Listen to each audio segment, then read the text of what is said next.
Hi guys! Napakasarap bumalik sa pagkabata. Yung tipong puro laro lang nasa isip mo. Yung wala kang iisipin mga bayarin at trabaho. Trabaho ng buong linggo. At higit sa lahat malaya ka at walang obligasyon na isipin. Kaya parang minsan naisip mo na kung may babalik lang ang panahon. Mas nanaisin mo maging bata na lang habang buhay. Pero hindi, kaya habang tayo'y lumalaki, nagkakaedad ay sulitin natin ang mga sandali. Kasi mapapagtanto mo na magiging alaala na lang ang mga lumipas na panahon.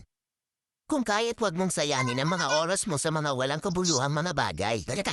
At ngayon magpakasaya ka na habang ang oras mo ay masaya pa at napapaligiran ka pa na magiging masasayang sandali.